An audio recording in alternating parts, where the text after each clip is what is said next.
এই মুহূৰ্তত জনাই আছো নিয়মীয়া খবৰৰ সমূহ দৰ্শকক এটা বিগ ব্ৰেকিং নিউজ। মৰিগাঁও হস্ততাঁত বস্ত্ৰশিল্প বিভাগৰ অধীক্ষক ৰাবুল শইকীয়াক আটক। নিজ কাৰ্যালয়ৰ এগৰাকী মহিলা কৰ্মচাৰীক অশালীন ইংগিত দিয়াৰ অভিযোগত আটক অধীক্ষকগৰাকীক। ভুক্তভোগী মহিলা কৰ্মচাৰীগৰাকীক দীৰ্ঘদিন ধৰি মানসিক হাৰাশাস্তি কৰি অহাৰ বিষয়ে জনাইছিল জিলা আয়ুক্ত দেৱাশীষ শৰ্মাক। অভিযোগৰ ভিত্তিত জিলা আয়ুক্তৰ নিৰ্দেশ মৰ্মে আটক কৰে ৰাবুল শইকীয়াক। ঘটনাক্ৰমে মহিলাগৰাকীক সহায় কৰাৰ চলেৰে কৰি আহিছিল অভব্য আচৰণ। ইতিমধ্যে জিলা আয়ুক্তই মৰিগাঁও আৰক্ষীক চমচাই দিয়াত আৰক্ষীয়ে ঘটনাৰ সন্দৰ্ভত অব্যাহত ৰাখিছে তদন্ত।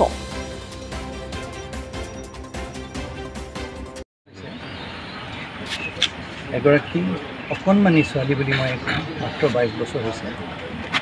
সেই অকণমানি ছোৱালীজনীক হেণ্ডলুম এণ্ড টেক্সটাইলছ ডিপাৰ্টমেণ্টৰ যোনজন বড়োবাবু, সেই বড়োবাবুৱে ৰাতি কবিতা লিখে হেনো আৰু নানান ধৰণৰ ধৰি লওক ছোৱালীজনীয়ে ভদ্ৰলোকজনক নিজৰ পিতৃ হিচাপে ভাবে। লাহে লাহে তেওঁ যেতিয়া কিছুমান কাম তেনেধৰণৰ নিকৃষ্ট মনোবৃত্তিৰ কিছুমান কাম কৰিবলৈ ধৰিলে, ছোৱালীজনীয়ে কথাষাৰ লাহে লাহে উপলব্ধি কৰিছিলে। সেইদিনা বৰষুণ দি আছিলে, যোৱা পৰহি, আৰু বৰষুণ দি থকা অৱস্থাত তেওঁক লিফ্ট এটা দিলে, আগবঢ়ালে লিফ্ট দিলে। লিফ্ট দিম বুলি যেতিয়া ঘৰলৈ লৈ যায়, সেই ঘৰলৈ লৈ যোৱা অৱস্থাত অত্যন্ত কিছুমান অসভ্য আচৰণ সেই ভদ্ৰলোকে, সেই অভদ্ৰ লোকজনে কৰে। ছোৱালীজনীয়ে গৈ কান্দি ঘৰত সেই খবৰখিনি দিয়ে। মাক দেউতাকে ভয় খায়, এই বুলি যে ছোৱালীজনীৰ কাইলৈ বিয়া কেনেকৈ হ'ব, সমাজখনে কি বুলি ভাবিব।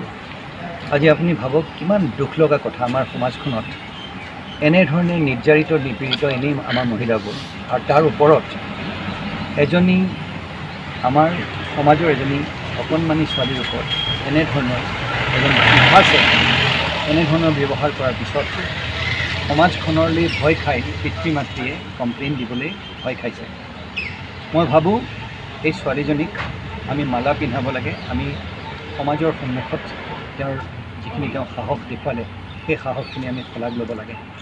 আমাৰ ওচৰলৈ যেতিয়া খবৰ আহে, আমি এই ভদ্ৰলোকক, আমি এই অভদ্ৰ লোকজনক আমি মাতি পঠিয়াওঁ, আৰু তেওঁক তেতিয়া ইয়াত আমি এৰেষ্ট কৰি ৰাখিছোঁ। পুলিচ ইতিমধ্যে আহিছে আৰু তেওঁক এৰেষ্ট কৰা হ'ব, আৰু বিধিগতভাৱে তেওঁৰ বিৰুদ্ধে যি পানিছমেণ্ট হ'ব লাগে সেইটো হ'ব। আৰু আমাৰ মৰিগাঁও জিলাত ধৰি লওক এনেধৰণৰ যদি কিবা কাৰ্যকলাপ হয়, সেইটো জিলা প্ৰশাসনক তথা পুলিচক জনাব লাগে। আৰু মই আমাৰ প্ৰতিগৰাকী মহিলাক এইষাৰ কথা মই ক'ব বিচাৰোঁ যে প্ৰতিটো অফিচত এইটো চৰকাৰী হিচাপে। মৰিগাঁৱৰ পৰা ৰাহুল ডেকাৰ ৰিপৰ্ট, নিয়মীয়া খবৰ।